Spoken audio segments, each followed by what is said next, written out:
মায়েরা খুব মন দিয়ে শোনো। গৌরীদাস পণ্ডিত বলে, প্রভু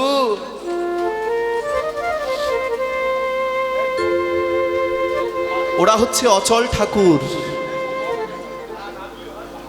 ওরা চেয়ে খেতে পারে না, ওরা কথা বলতে পারে না, ওরা নিমকাঠের গৌরনিতাই। তুমি যেমন চেয়ে চেয়ে খেলে, তুমি যেমন চেয়ে চেয়ে খেলে, ওরা চাইতে পারে না, ওরা হাঁটতে পারে না, ওরা কথা বলতে পারে না, ওরা নাচতেও পারে না। রাখবো না, রাখবো না, আমি নিমকাঠের গৌরনিতাই ওই মন্দিরে আর রাখবো না।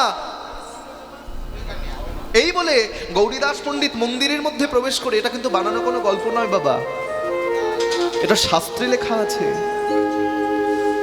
এই বলে গৌরীদাস পণ্ডিত মন্দিরের মধ্যে প্রবেশ করে ওই নিমকাঠের গৌরনিতাইকে মাথায় করে নিয়ে মন্দির থেকে বাইরে এসে তুলসীর তলায় নামিয়ে রাখলো। আস্তে বাবা, একটু কীর্তনটা তো ভাবটা নষ্ট হয়ে যায়। হ্যাঁ, সম্পূর্ণ অনুভূতি। এইখানে যতক্ষণ অনুভূতিটা না আসবে, আমরা এত কীর্তন শুনি, বলো তোমাদের এখানে কি কত কীর্তন হয় মা? যদি একটি কথা তোমাদের বলি, এই সকালবেলা হচ্ছে আসল কীর্তন।